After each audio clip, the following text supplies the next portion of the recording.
सरदार अख्तर मेंगल, शायद आपने ये नाम ज़रूर सुना होगा। सरदार अख्तर मेंगल कौन है और इनकी वजह शोहरत क्या है?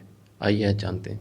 बलूचिस्तान के एक पसमानदा इलाके वट से ताल्लुक़ रखने वाला एक खरपति सरदार, जो इक़्तिदार में हो या इक़्तिदार से बाहर, कभी अपनी आवाम के लिए कुछ नहीं करता, बल्कि सूबा बलूचिस्तान में होने वाली तरक्याती कामों और अवाम दोस्त मनसूबों की मुखालफत करने में सफ़े अव्वल में होता है। इस सब के बावजूद ये और इनका ख़ानदान पाकिस्तानी अवाम के पैसों पर ऐश व आराम की ज़िंदगी गुजार रहा है। इनके 2 बेटे और एक बेटी हैं जो कि सियासी अज़ाइम रखते हैं। 1990 से लेकर आज तक 8 मरतबा इलेक्शन में हिस्सा लिया और जब जब आवाम ने वोट देकर असम्बली में भेजा, इनने अपनी आवाम के नाम पर भारी तरक्याती पैकेजेस तो हासिल किए, लेकिन इन मंसूबों पर कभी काम ना शुरू हुआ और ना ही इन मंसूबों पर लिए गए भारी पैकेजेस का एहतसाब हो सका जो अख्तर मेंगल ने हासिल किए। PSDP फंड्स की मद में लिए जाने वाले अरबों रुपए के तरक्याती पैकेजेस जो कि इन्होंने अपनी गरीब आवाम के नाम पर लिए, हालिया सालों में 2022 से 2023 के दरमियान 13.4 अरब रुपए के तरक्याती पैकेज जो कि बलूचिस्तान की आवाम के नाम पे इन्होंने लिया, जिसमें इन्होंने 430 स्कीमों का आगाज़ करना था, जिसमें से आज तक एक भी नहीं शुरू हुई।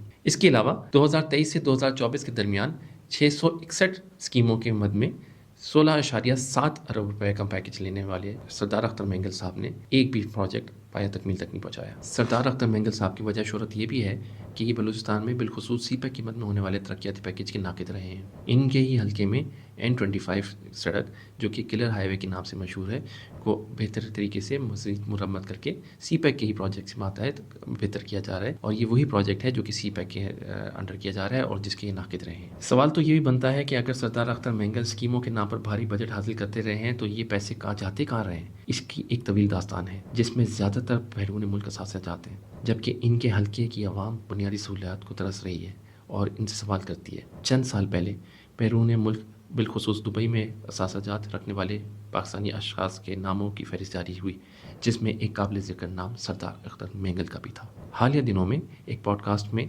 मेज़बान ने सरदार अख्तर मेंगल साहब से पूछा कि इनका ख़ानदान रोज़ रॉइस में घूमकर कैसे गरीब लोगों के हकूक़ की बात करता है, जिसका जवाब ये मौसूफ़ ना दे सके और इन्होंने बात हेर फेर कर दी। लंदन की बुलंद व बाला इमारात हों या दुबई के लग्जरी अपार्टमेंट्स, इनका और इनके ख़ानदान का ठिकाना हर जगह मौजूद है, जबकि इनको वोट देने वाली आवाम को पीने का साफ़ पानी तक मैसर नहीं। और ये एक मुतासिब साहब के बारे में बात हो रही है जो ख़ुद को बलोच अवाम का नुमाइंदा बनाकर पेश करते हैं। और जब अवाम की फ़लाह के मंसूबों और बुनियादी इंसानी हकूक़ यानी पीने का साफ़ पानी, सड़कें, सेहत और तालीम मैसर होने की बात आती है तो ये कोई ना कोई बहाना बना के कौमी असम्बली से मुस्तफ़ी हो जाते हैं। ये सिर्फ अपने हल्के के मासूम लोगों को बेवकूफ़ बनाने की एक नाकाम कोशिश हुआ करती है। असल मकसद दहशतगर्दों के खिलाफ होने वाला सिक्योरिटी फोर्सेस का ऑपरेशन रुकवाना और रियासत को ब्लैकमेल करना होता है। आजकल ये जिस झांसे में बलोच अवाम को लाने की नाकाम कोशिश कर रहे हैं, इसको बलूचिस्तान की तरक्की और अमन पसंद अवाम ने मुकम्मल तौर पर मुस्तरद कर दिया है।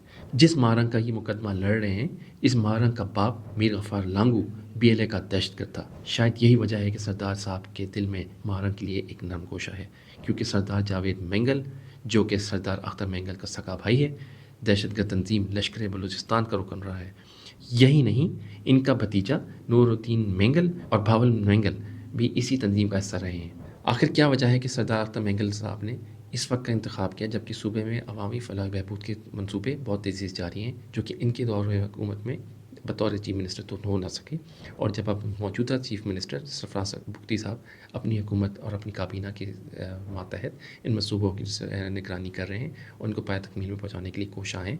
इस दौरान BLA के दहशतगर्दों ने एक तरफ से हाथ संभाला हुआ है और दूसरी तरफ सरदार मेंगल साहब ने इनकी हिमायत में रैलियाँ निकालना शुरू की हुई हैं। सरदार अख्तर मेंगल साहब का एक और वजह शोहरत ये भी है कि BLA के लिए ख़ास नाम कोशा रखते हैं।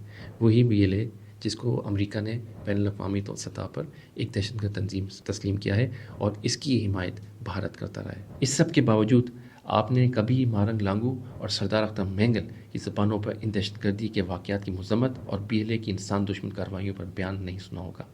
सुनेंगे तो सिर्फ बेजा तनकीद, वो भी रियासत पाकिस्तान और इसके सिक्योरिटी इदारों पर। क्या ये महज इत्तेफाक है?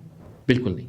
माजी में सरदार अख्तर मेंगल तो ख़ुद BLA की तारीफ़ें और इनकी कामयाबी के लिए दुआएं करवाया करते थे और इनके हक़ में जलसे और रैलियाँ निकाला करते थे। माजी में दिए गए एक सहाफ़ी को एक इंटरव्यू में सरदार अख्तर मेंगल साहब ख़ुद तस्लीम कर चुके हैं कि सूबे में दहशतगर्दी में भारत मुलव्वस है। वही भारत जिसका आलाकार BLA है, वही BLA जिसकी हिमायत में सरदार अख्तर मेंगल साहब रैलियाँ निकालते रहे। ये सब जानने के बावजूद दहशतगर्दों की खुल्लम खुल्ला हिमायत क्यों? अजब तेरी सियासत, अजब तेरा निज़ाम, यजीद से भी मरासिम, हुसैन को भी सलाम। 2016 में अमेरिका के दौरे में सरदार अख्तर मेंगल ने कांग्रेसमैन ब्रेड शर्मन से खुसूसी मुलाकात की। जी हाँ, वही कांग्रेसमैन ब्रेड शर्मन जो कि इसराइल की खुल्लम खुल्ला हिमायत करते हैं और फ़लस्तीनियों के कत्लेआम के हिमायती हैं। आखिर में सरदार अख्तर मेंगल साहब के लिए पैगाम। सरदार साहब, वक्त बदल चुका है।